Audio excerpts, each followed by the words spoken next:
सियासत में राजस्थान की अभी तक लाल डायरी का मुद्दा थमा नहीं है।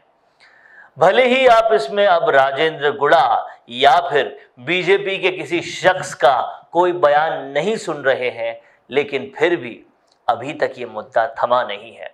इस मुद्दे को वापस जिंदा और वापस सियासत में लाने वाले और कोई नहीं बल्कि हनुमान बेनीवाल है। और हनुमान बेनीवाल का स्पष्ट तरीके से खुले मंच से भरी जनता के सामने ये कहना कि इस वजह से अब लाल डायरी के आगे के पन्ने नहीं खुल रहे क्योंकि उसमें बीजेपी के लोगों का नाम है।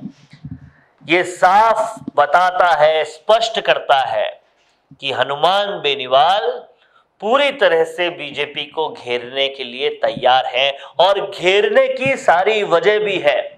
ज्योति मिर्धा को अपने आप में शामिल किया बीजेपी ने। ये हनुमान बेनीवाल की बीजेपी को कहीं ना कहीं सबसे बड़ा दुश्मन बनाने की सबसे पहली वजह है। दूसरी बड़ी वजह यह है कि कहीं ना कहीं जाट वोट बैंक को काटने के लिए देश का एक और बड़ा जाट चेहरा दुष्यंत चौटाला के रूप में उन्होंने राजस्थान में उतार दिया। ये दूसरी बड़ी वजह है जिसके लिए हनुमान बेनीवाल अब भारतीय जनता पार्टी के दुश्मन बनने को तैयार है। तीसरी और सबसे बड़ी वजह यह है कि कहीं ना कहीं भारतीय जनता पार्टी उनको गठबंधन करने के लिए हनुमान बेनीवाल से जो रास्ते हो सकते थे वो सारे रास्ते बंद करने पर तुली हुई है। और ऐसे में अब हनुमान बेनीवाल भी उसका पूरा रिप्लाई करने के लिए तैयार है, कहीं ना कहीं उनको जवाब देने के लिए तैयार है। और दो तरीकों से उन्होंने ये जवाब दिया है। पहला तरीका तो आजाद चंद्रशेखर आजाद जो पार्टी है, आजाद हिंद पार्टी जो है चंद्रशेखर रावण की, उनके साथ गठबंधन करके किया। उस गठबंधन से क्या होगा ये मैं आपको एक दूसरे वीडियो में जरूर बताऊंगा। आप चैनल के अंदर दूसरा वीडियो देख सकते हैं जिसके अंदर उसका भी पूरा एनालिसिस है। लेकिन कहीं ना कहीं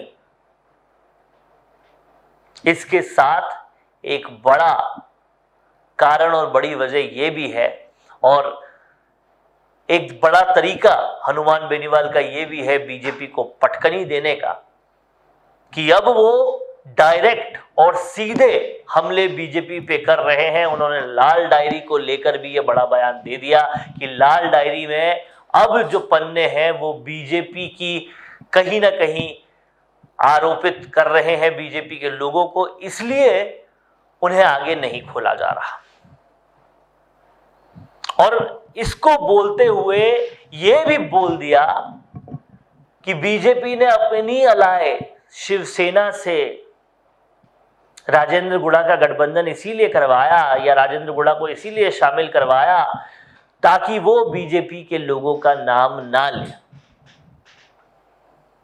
अब सबसे बड़ी बात यह है कि जो कांग्रेस पार्टी के कई लोग ये कह चुके हैं कि लाल डायरी में कुछ नहीं है, ये तो हिसाब की डायरी थी धर्मेंद्र राठौड़ की, उसे कहीं ना कहीं हनुमान बेनीवाल वापस से पिक्चर में लेकर आए हैं और उसकी इंपॉर्टेंस एस्टैब्लिश करने को पूरी तरह से वो आमादा है और उन्होंने हर संभव कोशिश कर ली है। अब देखने वाली बात यह होगी कि ये हनुमान बेनीवाल की लाल डायरी राजस्थान की सियासत में क्या गुल खिलाती है, किस तरीके से गुल खिलाती है।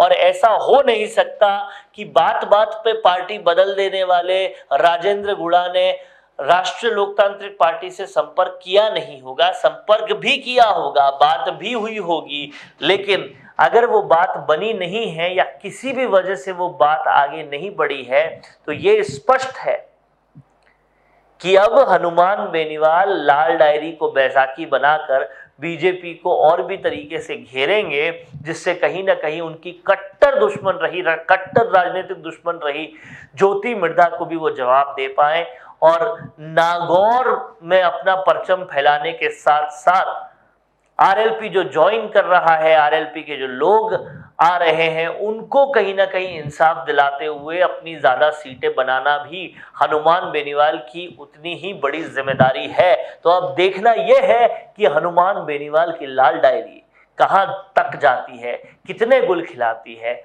और क्या क्या कर जाती है। कैसा लगा आपको दोस्तों ये वीडियो? अगर अच्छा लगा है तो ज़्यादा से ज़्यादा शेयर करें। नमस्कार। कौन देखता है अब टीवी पर आपको कितनों ने देखा, ये कैसे पता चलेगा? घर घर इंटरनेट पहुंचने के बाद अब सब कुछ है डिजिटल। आपका वीडियो कितनों ने देखा ये हर पल आपको पता चलेगा, इसलिए डिजिटल मीडिया में बनाइए अपनी पहचान। 4.5 करोड़ से ज्यादा व्यूज और 3,27,000 से ज्यादा सब्सक्राइबर वाले राजस्थान के चैनल राजस्थान संवाद पर करवाइए कवरेज। ज्यादा जानकारी के लिए व्हाट्सएप करें 7339900549 पर।